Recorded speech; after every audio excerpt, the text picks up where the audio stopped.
పుత్రోత్సాహము తండ్రికి పుత్రుడు జన్మించినప్పుడే పుట్టదు జనుల పుత్రుని కనుగొని పొగడగా పుత్రోత్సాహము నాడు పొందురు సుమతి.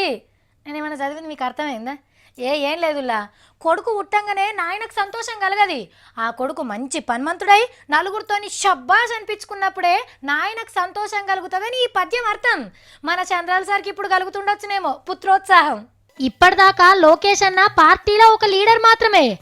ఏ పదవి లేని అన్నతోని కడమ లీడర్లు గడికోపారి పోయి మాట్లాడుతుంటే ప్రతిపక్ష పొల్లుకుంటారా? ఏదో ఒకటి అంటేనే ఉంటారు. ఏహే ఇట్లా కాదు అని డైరెక్ట్ గా చంద్రాల సార్నే కలిసిండ్రు. లీడర్లంతా బతిలాడితే సరేతి ఎమ్మెల్సీ చేద్దాం అన్నాడట పార్టీ అధ్యక్షుల వారు. ఇక మనోళ్ళ ఆనందమే ఆనందం పో. ఆడగుడి ఇప్పుడు ఎమ్మెల్సీ ఎలక్షన్లు జరుగుతున్నాయి. పబ్లిక్ తోని సంబంధం లేని ఓట్లు కాబట్టి లీడర్లే వేసి శాసన మండలికి తోలుతారట.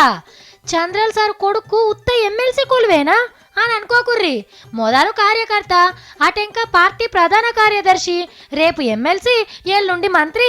వెనకసిరి ఏంది ఏమైతాడో అన్న ఎదుగుతున్న తీరును బట్టి మీరే అర్థం చేసుకోవచ్చు.